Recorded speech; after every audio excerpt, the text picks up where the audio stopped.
जी इसकी जो है अब दोबारा से जो है शुरू करते हैं यहाँ से कि ये दो जी सर।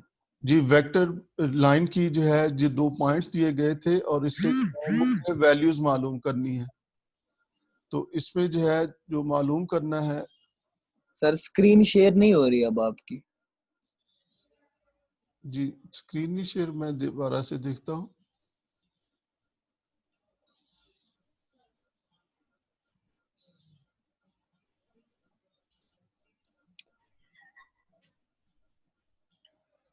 जी अब जो है शेयर हो रही है। जी सर हो रही है अब। जी चल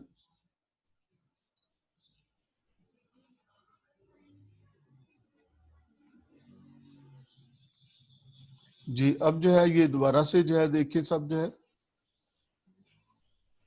कि P और Q 2 पॉइंट्स दिए गए थे, डायरेक्शन रेशियोज इसकी जो है हमने मालूम करनी। तो direction ratios x2 minus x1, y2 minus y1 और z2 माइनस z1 से मालूम की हमने। और ये डायरेक्शन नंबर्स या डायरेक्शन रेशियोज हैं इसके। और फिर इसके बाद जो है इसकी पैरामीट्रिक इक्वेशंस मालूम करनी थी। और पैरामीट्रिक इक्वेशंस इसकी होती हैं x minus x1, x equals to x1 plus at, y minus y equals to y1 plus bt और z equals to z1 plus ct। तो इसमें x1, y1, z1 जो है हम पहले पॉइंट को यूज करेंगे। ये x1, ये y1 और ये z1। तो इसको यूज किया यस। यहाँ पर 1 माइनस 2 0। और ए बी सी जो है ये हमने जो वेक्टर्स पहले डायरेक्शन रेशियोज मालूम किए हैं, ये ए बी सी की वैल्यूज हैं। तो वो वैल्यूज इसमें जो है इसमें रिप्लेस कर दी। तो इससे लाइन की पैरामीट्रिक फॉर्म आ गई। पहले हमने इसके डायरेक्शन रेशियोज मालूम किए थे x2 minus x1, y2 minus y1, z2 minus z1 से। और फिर इसके बाद जो है इसकी पैरामीट्रिक क्वेश्चन मालूम की हैं, वो हमने इसकी मदद से मालूम की। अब इसके बाद जो है जी किसी ने पूछना है कुछ? सर ये डायरेक्शन रेशियोज का चूंकि पहले ऑडियो नहीं आ रही थी आपकी, तो वो अगर आप बता दें डायरेक्शन रेशियोज के हवाले से। जी मैंने जो है ये पहले बताया था कि ये जो वेक्टर होता है, कोई भी वेक्टर उसके जो कंपोनेंट्स हैं इनको डायरेक्शन रेशियोज कहा जाएगा। ये अच्छा। स्क्रीन पे शेयर हो रहा है ना। जी कोई और है। कोई भी वेक्टर जो होता है उसके कंपोनेंट्स को डायरेक्शन रेशियोज कहते हैं या डायरेक्शन नंबर्स कहा जाता है। ठीक है। जी। और एक डायरेक्शन कोसाइंस होते हैं, वो कुछ और चीज है। वो पहले जो है मैं इसमें आपको बता चुका हूं कि जी। अगर डायरेक्शन एंगल्स के साथ कॉज लिख दिया जाए तो ये डायरेक्शन कोसाइंस बन जाते हैं। कॉज अल्फा, कॉज जी। बीटा, कॉज गामा, ये डायरेक्शन कोसाइंस होते हैं। तो इनका फर्क आपने जो है जहन में रखना है कि इनका क्या फर्क होता है कि डायरेक्शन नंबर्स ये सिर्फ वेक्टर के कंपोनेंट्स को कहते हैं, डायरेक्शन नंबर्स या डायरेक्शन रेशियोज, ये दो नाम है उसके।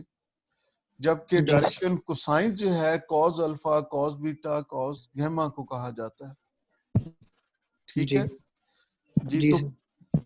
अब ये जो एक पहला सवाल ये था कि एक लाइन पर 2 पॉइंट्स दिए गए थे और इसमें 3-4 मुख्तलिफ चीजें मालूम करनी थी। पहले डायरेक्शन रेशियोज मालूम करने थे, तो वो मैंने इनको सब्ट्रैक्ट करके मालूम कर लिए। x2 minus x1, y2 minus y1 और z2 माइनस z1 से मालूम कर लिए।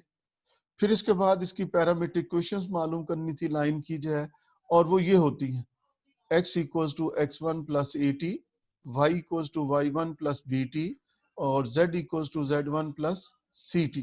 सीटी। और इसमें x1 y1 जो है ये पहला पॉइंट यूज किया गया है। दूसरे के साथ भी लिख सकते हैं लेकिन अमूमन जो है पहले पॉइंट के साथ ही इसको लिख लिया जाता है। ये x1 1 है और y1 माइनस 2 है और z1 0 है, वो यहाँ पर रिप्लेस कर दिया। जबकि a b c की ये वैल्यूज हैं 4, -8, -1, वो यहाँ पर रिप्लेस कर दी। तो इससे जो है यस। लाइन की पैरामीट्रिक इक्वेशन हासिल होगी। अब इसके बाद डायरेक्शन को साइंस मालूम करने हैं। तो डायरेक्शन को साइंस के बारे में एक आसान सी बात जो है वो ये याद रख लें कि अगर डायरेक्शन को साइंस किसी लाइन या किसी वेक्टर के आपने मालूम करने हो तो आप उस वेक्टर का यूनिट वेक्टर मालूम कर लें, तो जो यूनिट वेक्टर के कंपोनेंट्स होते हैं वो डायरेक्शन कोसाइंस होते हैं। जी किसी भी वेक्टर के जो कंपोनेंट्स हैं वो डायरेक्शन रेशियोज होते हैं या डायरेक्शन नंबर्स होते हैं, जबकि यूनिट वेक्टर के जो कंपोनेंट्स होते हैं वो डायरेक्शन कोसाइंस के इक्विवेलेंट होते हैं या इक्वल होते हैं। तो इसलिए जो है ये देखें, जब डायरेक्शन कोसाइंस मालूम करने हैं तो जो वेक्टर लाइन के पैरेलल था उसकी मैग्नीट्यूड मालूम की है, ये a square plus B square plus C square से, क्योंकि ये पहले जो है ए की वैल्यू 4, बी की वैल्यू -8, सी की वैल्यू 1 थी, तो उसको यूज किया है, तो फिर इससे जो है ये magnitude of the vector D मालूम होगी। फिर इसके बाद जो है, जैसे अभी मैंने आपको बताया कि एल जो है ये कॉज अल्फा के इक्वल होता है और ये यूनिट वेक्टर का एक्स कंपोनेंट होता है। तो यूनिट वेक्टर का एक्स कंपोनेंट एक्स कोऑर्डिनेट को, उसके जो है एक्स कंपोनेंट को जो है अगर उसकी मैग्नीट्यूड से डिवाइड कर दिया जाए तो इससे जो है ये कॉज अल्फा की वैल्यू हासिल हो जाएगी। कॉज अल्फा जो है ये फार्मूला बेशक आप याद रखें, A over D magnitude, B over D magnitude and C over D magnitude. जो है ए जो है ये X component of the vector D है, बी जो है Y component of the vector D है, और इसी तरह से जो है सी जो है ये Z component of Z vector component. D है। ठीक है, यस तो इसकी वैल्यू जब इसमें रिप्लेस कर दी तो इससे डायरेक्शन कोसाइंस आ गए। या सिंपल आपने ये याद रखना है कि ये वेक्टर दिया गया है, इसके कंपोनेंट्स को जब आप इसकी मैग्नीट्यूड से डिवाइड कर देंगे तो इससे आपको डायरेक्शन कोसाइंस हासिल हो जाएंगे। पहले को आपने एल कह देना है या कॉज अल्फा, दूसरे को बीटा कॉज बीटा या एम कह देना है, और तीसरी को कॉज गैमा या एन कह देना है। फिर इसके यस बाद डायरेक्शन एंगल्स मालूम करने हैं, तो कॉस को दूसरी तरफ लेके जाएंगे तो कॉस इनवर्स आ इनवर्स। जाए, और फिर इसमें कॉस को दूसरी तरफ ले जाएंगे तो ये भी कॉस इनवर्स हो जाएगा। तो beta equals to cos inverse -8/9 के इक्वल बन जाएगा। तो इसी के जो है इनके कॉज इनवर्स मालूम किए गए हैं, तो इससे जो है ये रिक्वायर्ड एंगल्स हासिल हो गए। अगले पेज पे जो है कॉज गैमा भी लिखा होगा, ये गैमा भी जो है उससे इसकी वैल्यूज हासिल होगी। तो ये तीनों एंगल जो है इससे हमें मालूम हो गए, ये डायरेक्शन एंगल्स जो है। यही चार चीजें जो है इस सवाल में कही गई थी और ये हमने इसमें मालूम कर ली। जब बच्चे एक बार ये जेहन में रखें कि अगर जो है ये टाइम खत्म हो गया तो हम इसको दोबारा से शुरू करेंगे जब ये खत्म हो जाएगा, और तकरीबन जो है हम ये 1 बजे तक जो है, चूंकि कल क्लास नहीं हो सकी थी, तो 1 बजे तक हम इसको जारी रखने की कोशिश करेंगे। जी सर। अच्छा, तो ये इस सवाल से मुतल्लक आपने कोई चीज पूछनी है, क्वेश्चन नंबर 1 से मुतल्लक?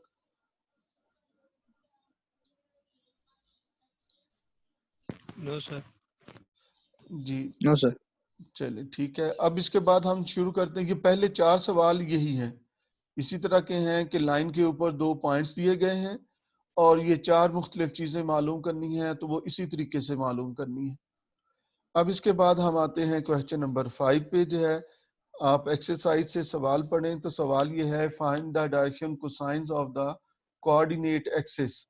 तो कोऑर्डिनेट एक्सिस के जो है डायरेक्शन कोसाइंस मालूम करने, इसमें सिर्फ डायरेक्शन कोसाइंस मालूम करने हैं। पिछले सवाल में 4 मुख्तलिफ चीजें मालूम करनी थी, तो अब इसमें सिर्फ डायरेक्शन कोसाइंस है। आप फिगर में देख रहे हैं, ये एक्स एक्सिस एक लाइन है, वाई एक्सिस दूसरी लाइन है और जेड एक्सिस तीसरी लाइन है। तो तीनों के अलग अलग डायरेक्शन कोसाइंस मालूम करने हैं, तो वो उसी तरीके से मालूम करने हैं जिस तरीके से हमने पिछली जो एक्सरसाइज में है कि हमें जो है इसके लिए लाइन के ऊपर 2 पॉइंट्स चाहिए होंगे। तो ये ओरिजिन जो है ये तो तीनों पे लाइन लाई करता है, ये पहले से ही मौजूद है। एक हम अपनी तरफ से सपोज कर लेंगे, एक्स एक्सिस के ऊपर एक पॉइंट मैंने सपोज कर लिया है, ए पॉइंट, जिसके कोऑर्डिनेट्स हैं a0 0। ये a0 0 जो है are the 2 points on the X axis. Yes और ओ पॉइंट पहले से ही गिवन होगा, ये सब पे ही गिवन होगा। अब जब 2 पॉइंट्स आ गए तो इन दोनों पॉइंट्स को जब सब्ट्रैक्ट करते हैं तो डायरेक्शन रेशियोज आ जाती हैं या डायरेक्शन नंबर्स आ जाते हैं।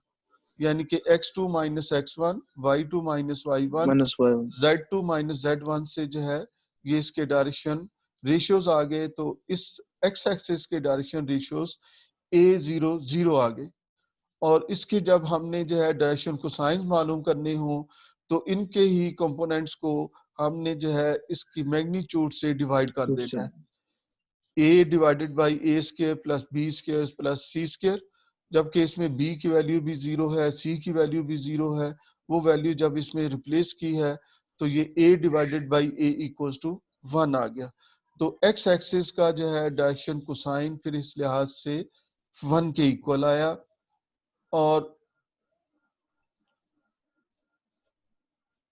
और ये दूसरी तरफ जो है इसी तरफ लिखा हुआ है cos बीटा जो है ये आ गया b over b magnitude of a square plus b square plus c square.